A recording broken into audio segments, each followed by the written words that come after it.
O palco do Teatro Nacional de São Carlos, em Lisboa, estava iluminado por holofotes intensos naquela noite de estreia. Miguel, o ator principal, parou no meio da cena final, ignorando o script, e virou-se para o público lotado, declarando em voz alta: "Eu não posso mais fingir isso. Eu amo um homem, não essa personagem." O silêncio chocante foi quebrado por um aplauso isolado, mas logo veio a consequência inesperada. O diretor gritou: "Corta!" E a plateia rompeu em murmúrios de confusão, enquanto o namorado secreto de Miguel, João, o gerente de palco, assistia horrorizado dos bastidores, sabendo que aquela declaração acabara de destruir suas vidas cuidadosamente escondidas. Miguel sentiu o coração acelerado enquanto descia do palco, ignorando os olhares atonitos dos colegas. Ele havia ensaiado aquela cena de casamento fictício com a atriz principal tantas vezes que cada palavra soava como uma mentira sufocante. Mas naquela noite, algo quebrou dentro dele. João, com seus 26 anos e olhos azuis que sempre transmitiam calma, esperava nos bastidores, o rosto pálido. "O que você fez, Miguel? Isso vai nos custar tudo", sussurrou João, puxando-o para um canto escuro. Miguel, aos 28 anos, com sua postura confiante de ator experiente, respondeu: "Eu não aguentava mais. Fingir ser hétero no palco e na vida real está-me matando." A família de Miguel era tradicional, enraizada nas colinas de Sintra, onde o pai, um advogado conservador, e a mãe, devota católica, esperavam que ele se casasse e tivesse filhos. Eles não sabiam sobre João, o jovem que Miguel conhecera 2 anos antes, durante os ensaios de uma peça experimental. João viera de uma família humilde do Porto, onde a aceitação da homossexualidade era rara, e trabalhava incansavelmente como gerente de palco para escapar da pobreza. Sua relação começou com olhares trocados nos bastidores, evoluindo para noites secretas em apartamentos alugados.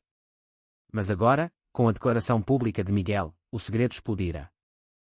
Na manhã seguinte, o telefone de Miguel tocou incessantemente. Era o agente dele, furioso: "Você acabou de perder o contrato para o próximo filme. Os produtores acham que você é polêmico demais." Miguel sentou-se na cama do pequeno apartamento que dividia com João em Alfama, sentindo o peso da decisão.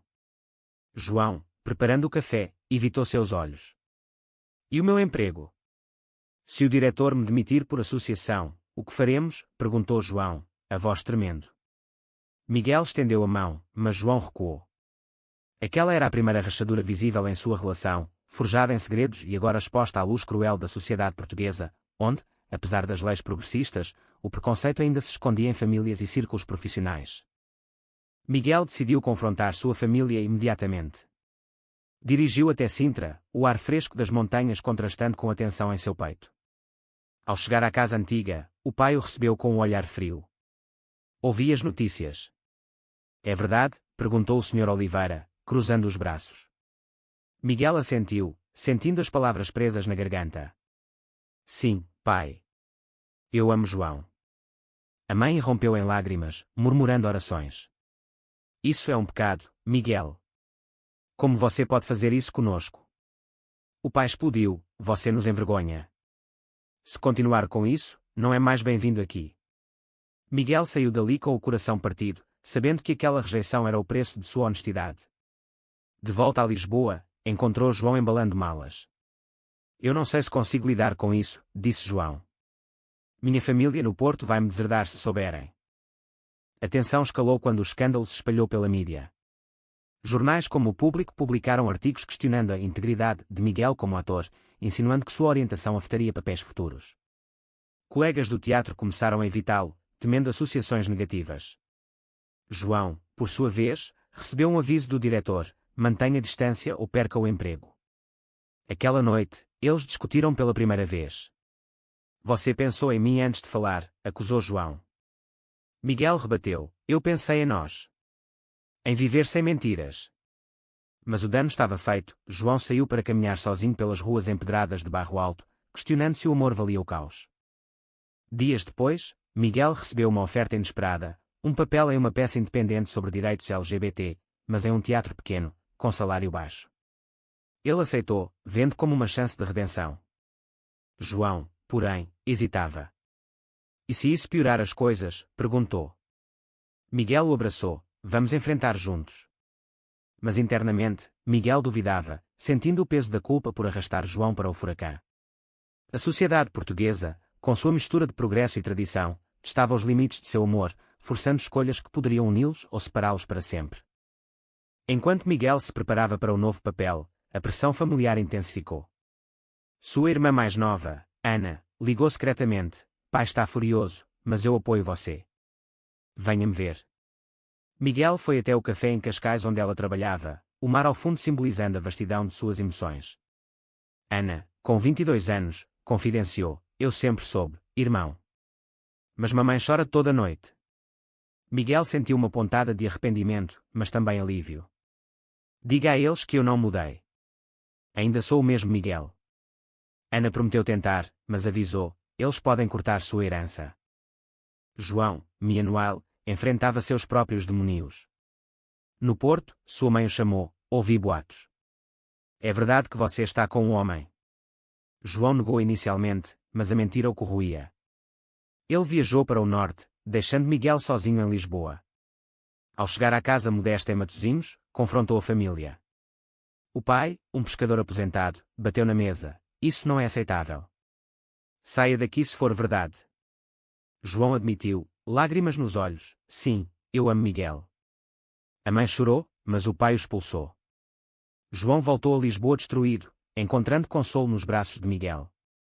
Perdi minha família por nós, disse ele. Miguel respondeu: eu também. Mas temos um ao outro. O teatro independente tornou-se um refúgio, mas não sem desafios.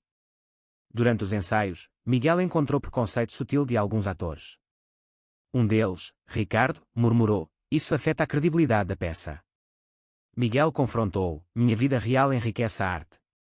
João, agora desempregado, ajudava nos bastidores voluntariamente, mas a tensão financeira crescia. Eles mal pagavam o aluguel, forçando João a procurar empregos precários como barman em Chiado. Uma traição inesperada veio de um amigo em comum, Pedro, que vazou detalhes íntimos para a imprensa em troca de fama. Artigos sensacionalistas pintaram sua relação como escandalosa, aumentando o escrutínio. Miguel sentiu raiva: como ele pôde nos trair? João, mais pragmático, sugeriu: talvez devêssemos nos separar temporariamente, para acalmar as coisas. Aquela sugestão feriu Miguel profundamente, revelando rachaduras na confiança. Você me abandonaria? Perguntou.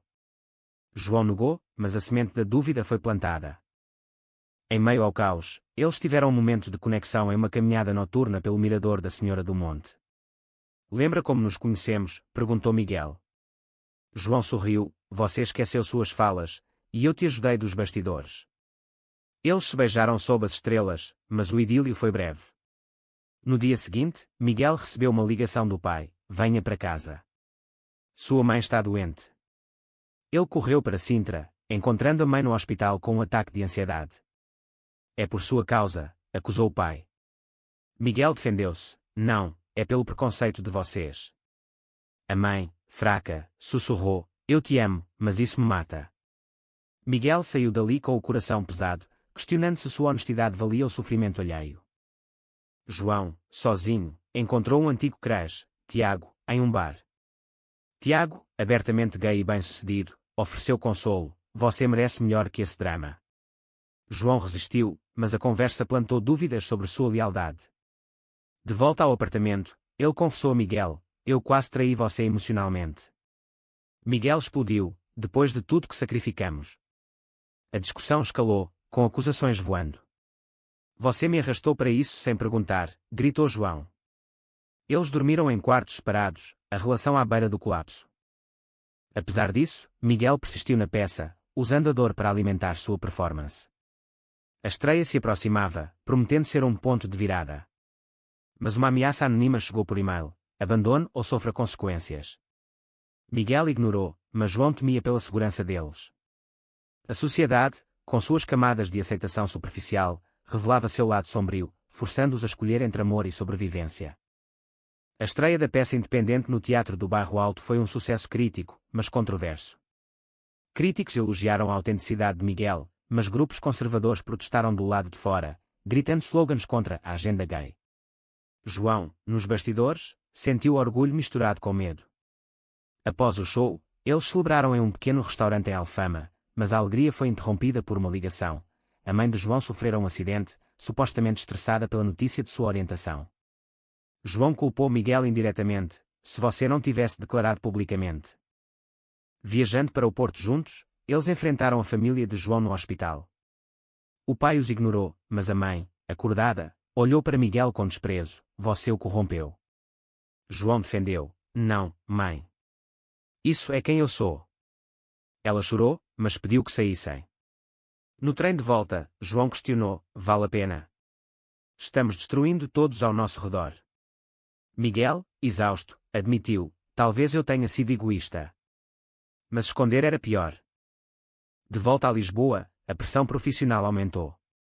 O agente de Miguel ofereceu um papel em uma série de TV, mas com a condição: mantenha sua vida pessoal discreta. Miguel recusou, optando por integridade sobre carreira. João, porém, aceitou um emprego em um teatro rival, onde o chefe era abertamente homofóbico. É dinheiro, justificou João. Mas logo, ele enfrentou assédio sutil, forçando-o a esconder sua relação novamente. Uma reviravolta veio quando Ana, irmã de Miguel, organizou uma reunião familiar secreta. Em um café em Belém, ela mediou: pai, mãe, ouçam ele. Miguel explicou suas lutas internas, o conflito entre amor e dever filial. O pai relutou: a sociedade nos julga. Mas a mãe, tocada, estendeu a mão: eu tento entender. Foi um pequeno progresso, mas o pai saiu irritado, deixando incertezas. João, Mianuel, foi tentado por Tiago novamente, que ofereceu um emprego melhor e uma vida sem drama. Em uma noite de fraqueza, João encontrou Tiago, mas parou antes de qualquer traição física. Confessando a Miguel, ele disse: eu me sinto perdido. Miguel, ferido, questionou a lealdade: você me ama de verdade? A resposta de João foi um beijo apaixonado, mas a confiança abalada persistia. O clímax se aproximou quando um artigo difamatório acusou Miguel de usar João para ganhar simpatia. Furioso, Miguel confrontou o jornalista em uma entrevista ao vivo na RTP, defendendo seu amor. Isso atraiu o apoio de comunidades LGBT em Lisboa, mas também mais ódio online. João, sobrecarregado, considerou romper: talvez sejamos tóxicos um para o outro. Miguel implorou: não, estamos lutando pelo direito de existir. Em uma terapia de casal que decidiram tentar, o terapeuta explorou seus traumas, a infância repressora de Miguel e o medo de abandono de João. Eles saíram dali com ferramentas, mas o caminho era longo. A sociedade portuguesa, com suas festas como o Santo António celebrando casamentos tradicionais, os fazia se sentir outsiders. Ainda assim, pequenos atos de resistência, como participar de uma marcha para ir em Lisboa, os fortaleciam. Com o apoio crescente da comunidade, Miguel e João decidiram morar juntos abertamente, desafiando as normas. Mas uma traição maior veio do diretor original do Teatro Nacional, que processou Miguel por danos à produção. No tribunal em Lisboa, Miguel testemunhou: minha declaração foi um ato de verdade, não sabotagem. João apoiou, mas o stress o levou a um colapso emocional. Eu não aguento mais, confessou ele uma noite. A família de Miguel dividiu-se. Ana os visitava, trazendo esperança, mas o pai enviou uma carta deserdando: você escolheu esse caminho, escreveu. Miguel queimou a carta, simbolizando sua aceitação da perda. João, inspirado, contatou sua mãe, que lentamente amolecia: venha nos visitar sozinha. No Porto, eles tiveram uma conversa tensa, mas honesta, plantando sementes de reconciliação. Profissionalmente, Miguel fundou uma companhia de teatro focada em histórias LGBT, atraindo talentos marginais. João se juntou como parceiro, mas o financiamento era escasso. Uma doação anônima veio de Ricardo, o ator preconceituoso, que admitiu: você me fez repensar minhas visões. Foi uma vitória moral, mas o custo era alto: amigos perdidos, oportunidades desperdiçadas. Em um momento de vulnerabilidade, João revelou um segredo: antes de você, eu neguei minha sexualidade por anos, magoando outros. Miguel compartilhou: eu atuei papéis héteros para agradar minha família, traindo a mim mesmo. Essa honestidade os uniu, mas uma crise surgiu quando Tiago vazou mensagens antigas, pintando João como infiel. A mídia explorou, forçando-os a uma coletiva de imprensa. Nossas vidas não são para julgamento, declarou Miguel. O julgamento terminou com Miguel absolvido, mas exausto. Eles escaparam para as praias de Algarve, refletindo. Pagamos um preço alto, disse João. Miguel concordou, mas ganhamos liberdade. De volta, enfrentaram um protesto contra a sua companhia. Confrontando os manifestantes, Miguel falou: o amor não discrimina. Alguns aplaudiram, outros vaiaram, ilustrando a divisão social. Internamente, o conflito moral persistia, era certo impor sua verdade aos outros. João questionava se sua relação sobreviveria sem sacrifícios constantes.